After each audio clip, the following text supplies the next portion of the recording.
You mentioned earlier in that answer that basically the 40 or 50 that come in have to reach an evidential threshold. What is that evidential threshold? I haven't got the details. There's some. We've looked at it previously. I'm more than happy to share with you that on social media there is a whole range of guidance that came from the DPP around when it meets the threshold to support the prosecution. I haven't got the detail. I'll get that for you so I can share it with you. So, but not even just a general. There's. I'd be wrecking my memory. There's a whole range of factors with which the prosecutor will make an assessment about whether it works as a threshold for prosecution. A number of it is about quantity, repetition, a range of issues, but I'll give you that detail. I'm more than happy to give you that detail. Because, I mean, I would have thought, as I understand it, this would be problematic because the standard I thought that was used for definition of a hate crime was the perception of the victim, or indeed anybody else, which this to me seems the crucial subclause in that definition, or anybody else. So basically, anybody who hasn't even witnessed or seen can report. Yes, absolutely. But if I may, there's two different things there. There's reporting and recording the crime. I'm talking about prosecution, which is and it always is. So we've discussed here before things like crime recording rules. So take it out of hate crime. You can absolutely record crimes at a threshold that's there, but the threshold to prosecute might be up there.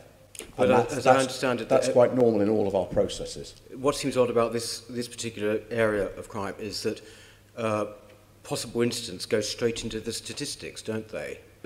Yeah, absolutely. Which therefore gives the impression of enormous things, where in fact actually they might not actually be crimes that are prosecutable. Yeah, absolutely.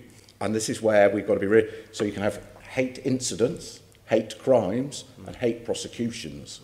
And they're three quite different buckets with a different test for the threshold of recording in each. So I suppose, so basically somebody can, these 40 cases or such, they could actually have come from somebody just simply reporting, saying, I've seen this and I think this is a hate crime. Yeah.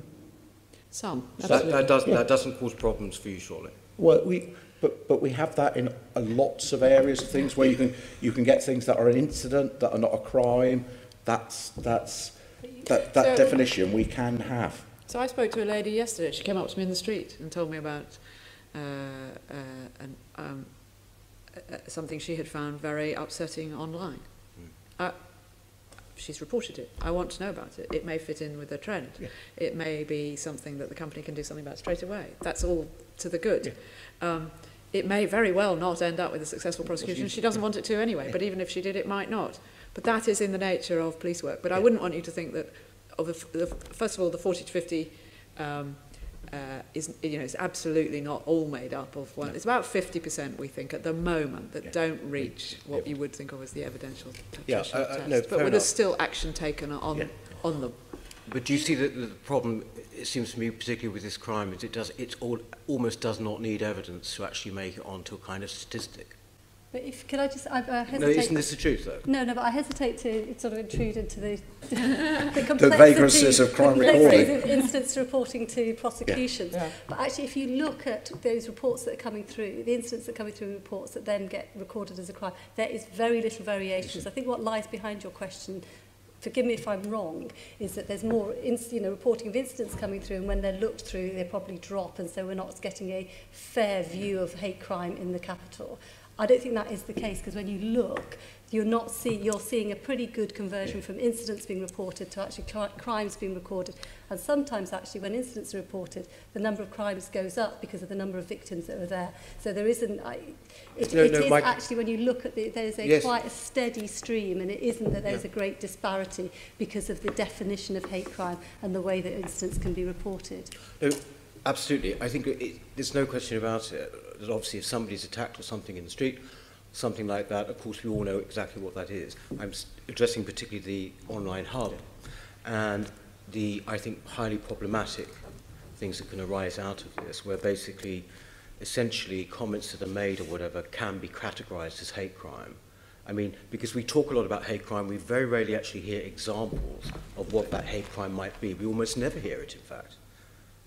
So I find that what lies behind that question a little bit difficult because from my point of view, if you are harassed online or you're harassed in the street, it's the same thing. You are being harassed and harm is happening to you, and therefore you should report it, and the incidents should be looked into properly. The Online Hate Crime Hub gives the ability for the Met to really have the expertise to do that properly and well, which was not the case before. I think it can actually, I would say that it can actually surely be extended to criticism of ideas and ideology and belief systems. That is the big, big problem. I mean, Trevor Phillips himself, said that, for example, the term Islamophobia is a very problematic one because essentially criticism of a religion, for example, or a set of ideas now could actually come under hate crime. That is a very great worry, I would have thought, for you. You didn't frankly have the balls to put country before party.